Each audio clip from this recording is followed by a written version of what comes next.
Hi friends, welcome to hello nutrition. இன்றைக்கி நம்ம hello நியூட்ரிஷனில் ரொம்ப ஹெல்த்தியாக வீட்டிலே செய்யக்கூடிய கேழ்வரகு இடியாப்பம் தான் பார்க்க போகிறோம். வாங்க எப்படி செய்கிறதுன்னு பார்க்கலாம். ஃபஸ்ட்டு ஒரு பேன் எடுத்துக்கோங்க. அதில் 1.5 கப் அளவுக்கு கேழ்வரகு மாவு, அதாவது 200 கிராம் அளவு இருக்கும், அதை எடுத்துக்கோங்க. அதுக்கப்புறம் அதில் ஒரு 1/4 டீஸ்பூன் அளவுக்கு சுத்தமான நெய் சேர்த்துக்கோங்க. சேர்த்துட்டு நல்லா வாசம் வர அளவுக்கு ஒரு 2 நிமிஷம் நீங்கள் வதக்கினாலே போதும். அது நல்லா வாசம் வந்துடும். அது மாதிரி அந்த மாவை நல்லா வறுத்துக்கோங்க. ராகியில் நிறைய நியூட்ரியன்ட் இருக்குது. மெயினாக நம்ம சொல்லணுன்னா நம்மளுக்கு கால்சியம் அண்ட் அயன் ரொம்பவே ரிச்சாக இருக்கும். ஸோ நீங்கள் கண்டிப்பாக நிறைய குழந்தைங்க பெரியவங்க எல்லாருமே அடிக்கடி நீங்கள் ராகியில் ஏதாவது ரெசிபி செஞ்சு சாப்பிட்லாம். இப்போ அதே மாதிரி சைடில் ஒரு பாத்திரத்தில் 1.5 கப் அளவுக்கு தண்ணி விட்டுக்கோங்க. 1.5 கப் மாவுக்கு 1.5 கப் அளவுக்கு தண்ணி எடுத்துக்கோங்க. அதில் தேவையான அளவுக்கு கல்லுப்பு சேர்த்துக்கோங்க. சேர்த்துட்டு தண்ணி நல்லா கொதிக்கணும். கொதித்ததுக்கப்புறமா நம்ம அங்கே வறுத்து வச்சுருக்கலையே மாவு, அதில் கொஞ்சம் கொஞ்சமாக நீங்கள் தண்ணியை சேர்த்து கிளறி விட்டுக்கோங்க. தண்ணி ரொம்ப சூடாக இருக்கும், கை வச்சிடாமல் ஒரு கரண்டி வச்சு மிக்ஸ் பண்ணி விடுங்க.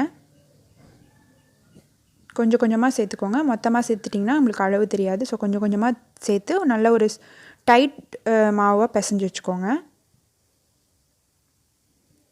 நீங்கள் இப்போ வெயிட் லாஸ்லாம் நிறைய பேர் பண்ணிகிட்ருப்பாங்க. ஸோ அவங்களுக்குலாம் இந்த ராகியில் இடியாப்பம் செய்கிறது, அது ஸ்டீம்டு குக்கிங் ரொம்பவே நல்லது. அது மட்டும் இல்லாமல் PCOD, டயபெட்டிஸ் அவங்களுக்குலாம் இது ரொம்பவே ஒரு சூப்பரான டிஷ்ஷுன்னு கூட சொல்லலாம். ஸோ இப்போ மாவு நம்ம நல்லா பிசைஞ்சு எடுத்துக்கிட்டோம். மாவு சூடாக இருக்கும். ஸோ நீங்கள் கொஞ்சம் நேரம் ஆற விட்டு அப்புறமா பிசைஞ்சுக்கோங்க. இப்போ நம்ம ஒரு இடியாப்பம் வச்சு எடுத்துக்கோங்க. நான் சின்ன சின்ன ஹோல்ஸ் இருக்கு இல்லையா, இது மாதிரி எடுத்துக்கோங்க. எடுத்துகிட்டு நம்ம மாவு ஒரு பிடிச்சி நல்லா உள்ளே வச்சுக்கலாம். இதில் எண்ணெயெல்லாம் ஊற்றணுன்னு தேவை கிடையாது. இது நல்லா ஒட்டாமல் வரும். ஸோ நீங்கள் இது மாதிரி உள்ளே மாவு வச்சுக்கோங்க. வச்சுட்டு நல்லா மூடிக்கோங்க.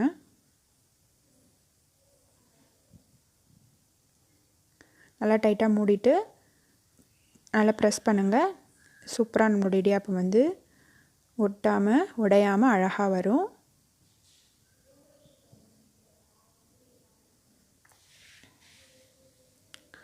ராகி இடியாப்பம் இதில் கேலரிஸ்ன்னு பார்த்திங்கன்னா ரொம்ப கம்மியாக இருக்கும். ஸோ நீங்கள் ராகியில் இப்போ நீங்கள் பெல்லி ஃபேட்லாம் நிறைய பேருக்கு அதுக்காக ஸ்பெஷலாக ஒர்க் அவுட்லாம் செய்வீங்க இல்லையா, ஸோ அவங்களுக்குலாம் இந்த ராகி இடியாப்பம் ரொம்ப பெஸ்ட்டான ஒரு டிஷ்ஷுன்னு கூட சொல்லலாம்.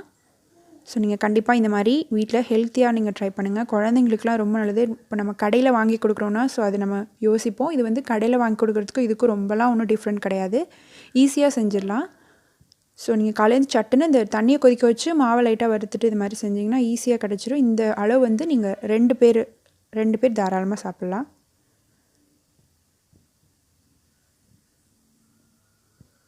டயட்டில் இருந்தீங்கன்னா 4 பேர் கூட தாராளமாக இந்த இடியாப்பம் சாப்பிட்லாம். ஸோ பாருங்கள், இப்போ நல்லா வெந்துருச்சு.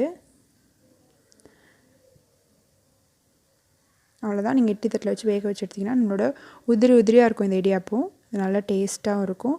இதுக்கு நான் தேங்காய் பால் இதோடு சேர்த்துக்கிறேன். நீங்கள் உதிர்த்து போட்டு மேலே தேங்காய் துருவி லைட்டாக சக்கரை போட்டு கூட சாப்பிட்லாம். இல்லது நீங்கள் அதை உதிர்த்து தாளித்து கூட சாப்பிட்லாம். எப்படி வேணால் சாப்பிட்லாம். பட் இது ரொம்ப ஹெல்த்தியான ஒரு டிஷ்ஷு, ரொம்ப சிம்பிளான ஒரு டிஷ்ஷு. நீங்கள் சட்டுன்னு செஞ்சிடலாம். ஸோ கண்டிப்பாக எல்லாருமே இந்த டிஷ்ஷை வீட்டில் ட்ரை பண்ணி பாருங்கள். நன்றி.